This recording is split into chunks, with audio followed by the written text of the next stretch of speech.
Allahu Allahu Allahu Allah Allahu Allahu Allahu Allah Allahu Allahu Allahu Allah. Assalamualaikum warahmatullahi wabarakatuh. Bertemu kembali di channel YouTube Muhammedi, channel yang berisikan tentang informasi dunia pendidikan, terutama pendidikan Islam. Dalam kesempatan kali ini kita akan membahas tentang akhlak pribadi. Apa yang dimaksud dengan akhlak pribadi? Yaitu akhlak terhadap diri sendiri. Akhlak menurut Kamus Al-Munajjid adalah akhlak, budi pekerti, perangai, tingkah laku atau tabiat. Menurut Dr. Ahmad Amin, akhlak adalah kebiasaan kehendak. Jadi akhlak adalah sifat-sifat yang dibawa manusia sejak lahir, yang tertanam dalam jiwanya, selalu ada padanya. Artinya akhlak itu menjadi tabiat kita, menjadi karakter kita dalam kehidupan sehari-hari. Karena itu dalam kesempatan kali ini, bagaimana akhlak kepada pribadi kita? Berikut ada beberapa contoh atau ciri-ciri yang bisa kita lakukan. Mudah-mudahan menjadi pedoman kita agar menjadi pribadi muslim yang baik. Yang pertama, sidik. Sidik artinya benar atau jujur. Dalam kesempatan kali ini saya mengajak kita, yuk kita jadikan jujur ini sebagai prinsip hidup. Kenapa? Pengalaman menyatakan mereka yang jujur akan dipercaya oleh orang lain. Dalam berbagai kesempatan, jika kita jujur, maka kita akan menjadi orang yang dipercaya, dan kepercayaan itu akan menjadikan kita pribadi yang selalu diingat. Dan insya Allah, kalaulah kita diingat sebagai orang jujur, orang akan banyak bekerja sama dengan kita.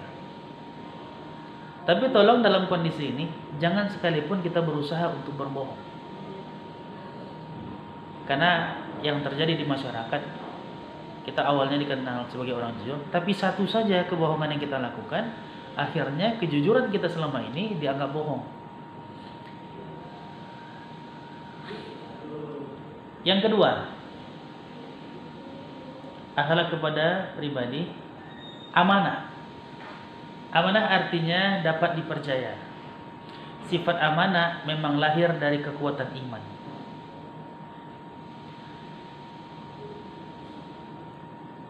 Tadi pribadi kita jujur.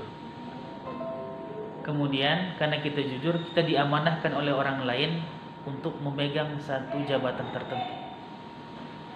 Bisa direktur, bisa manajer, bisa kepala sekolah, kepala cabang, dan lain sebagainya.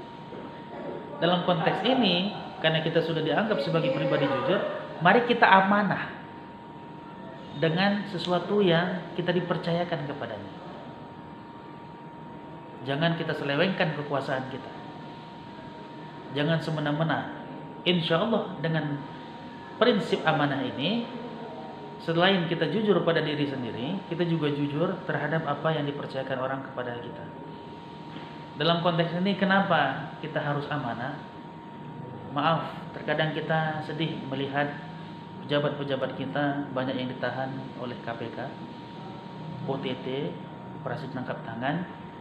Karena terkadang berbeda ketika kita belum menjabat dengan ketika sudah menjabat. Ketika kita menjabat, melihat orang yang menjabat, kok bisa dia korupsi?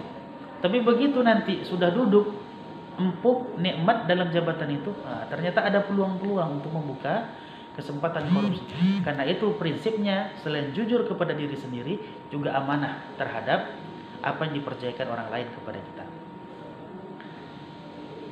Yang ketiga, istiqomah.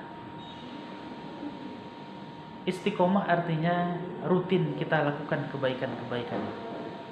Dalam hal ini saya mengajak, yuk bagi yang selama ini sholat duhanya rajin, yuk terus laksanakan sholat duha itu. Seperti misalnya kita rutin ibadah puasa Senin Kemis. Yuk istiqomahkan itu. Kenapa? Mereka yang istiqomah sangat dicintai. Contoh Bilal bin Rabah. Rasul pernah memanggil, wahai Bilal, ta'al. Sini wahai Bilal. Ada apa wahai Rasul? Tentu kita kenal Bilal ini mantan budak yang secara fisik hitam. Coba kau ceritakan dulu Bilal, apa amalan? Bilal mengatakan biasa ya Rasul, tapi amalannya hanya kau yang lakukan. Ada amalan yang tidak pernah aku tinggalkan. Apa itu?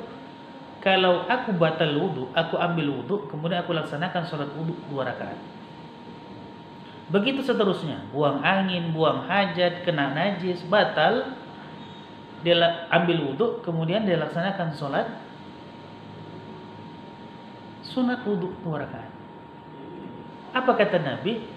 Wahai Bilal, tahu tidak bahwa suara terompahmu sudah sampai ke surga, padahal Bilalnya masih hidup.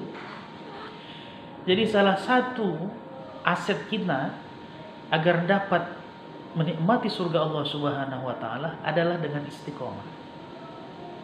Rutin terus melakukan ibadah, terlepas kecil atau besar ibadah ini, tapi kalau kita lakukan terus-menerus, Allah cinta dengan ibadah itu.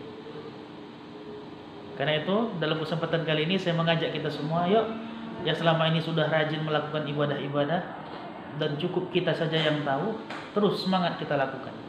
Barangkali nanti itulah yang akan mengantarkan kita ke surga Allah Subhanahu wa taala.